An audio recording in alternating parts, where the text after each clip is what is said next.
Have you ever looked up at the stars and wondered about the secrets of the universe? Today, we're talking about a man who didn't just wonder. He dedicated his life to unlocking those secrets, all while battling a condition that tried to silence him. This is the incredible story of Stephen Hawking, the genius who defied his body. Born on January 8, 1942, exactly 300 years after the death of Galileo. It's almost as if Stephen Hawking was destined for greatness in the world of science. As a young boy in England, he was curious and bright, though not always a top student in the traditional sense. He loved taking things apart, like clocks and radios, to understand how they worked. This innate curiosity was a sign of the brilliant mind that would later challenge our understanding of space and time. His journey into the cosmos truly began at Oxford University, where he studied physics. He was known for being a bit laid back, but his intelligence was undeniable. After Oxford, he moved on to Cambridge for his PhD, focusing on cosmology,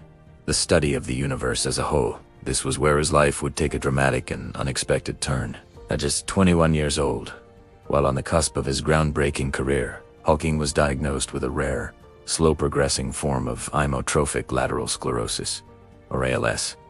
Doctors gave him a devastating prognosis, only 2 years to live. The disease would gradually paralyze him, taking away his ability to walk, talk, and even breathe. For anyone, this would be a soul-crushing blow. For a young man with a universe of ideas in his head, it was unimaginable. But Stephen Hawking was not just anyone. Facing this grim reality, he could have given up. Instead, something remarkable happened. He later said that, before his diagnosis, he had been bored with life, but the prospect of an early death gave him a new sense of purpose. He had things he wanted to do, things he needed to discover, and he was running out of time.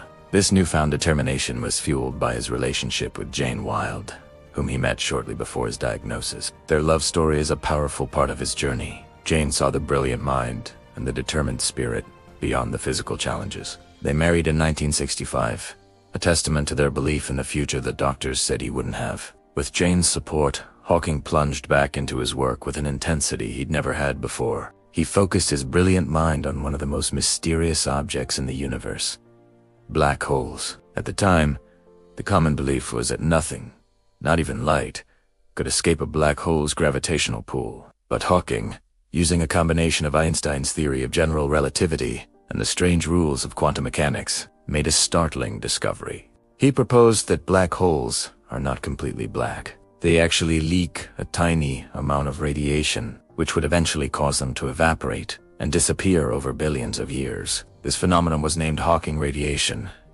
It was a revolutionary idea that completely changed our understanding of black holes and forged a crucial link between the two great pillars of modern physics. It was a discovery that shook the scientific world. As his theories soared, his physical condition declined. By the late 1970s, he was confined to a wheelchair, and his speech was becoming increasingly difficult to understand. Only his close family and friends could interpret his words.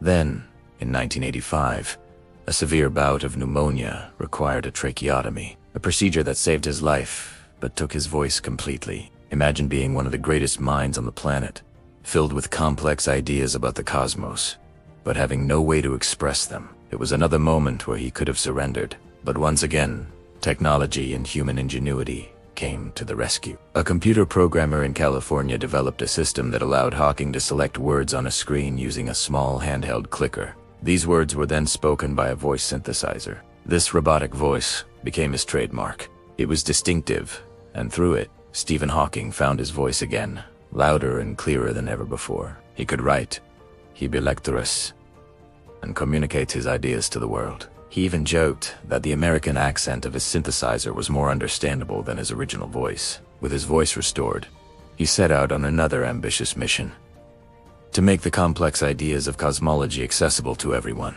In 1988, he published A Brief History of Time, From the Big Bang to Black Holes. He wanted to write a book that could be sold in airports, a popular science book that anyone could read and understand.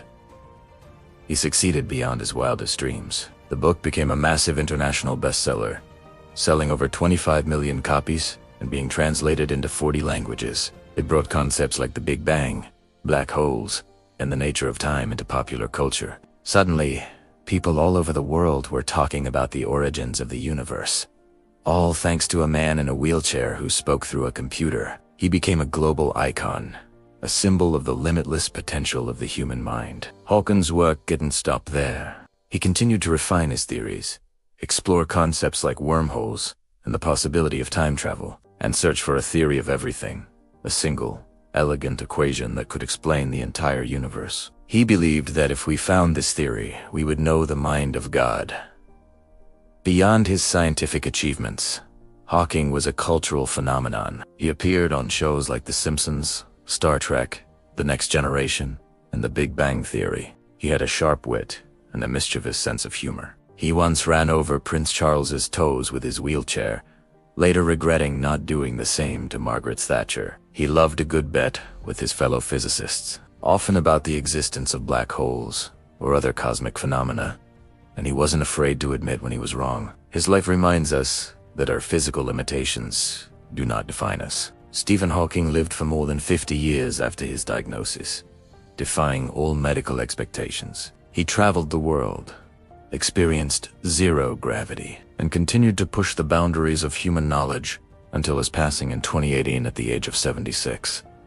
He left behind a legacy not just of scientific discovery, but of incredible resilience, courage, and an unquenchable thirst for knowledge. Stephen Hawking taught us to be curious, to ask big questions, and to never give up, no matter the challenges we face. As he famously said, "Look up at the stars and not down at your feet. Try to make sense of what you see, and wonder about what makes the universe exist. Be curious." His story is a powerful reminder that within each of us lies a universe of potential, waiting to be explored. Thank you for joining me on this journey through the life of a true inspiration. If you enjoyed this video, please give it a thumbs up and subscribe for more stories about the incredible people who have shaped our world. See you next time.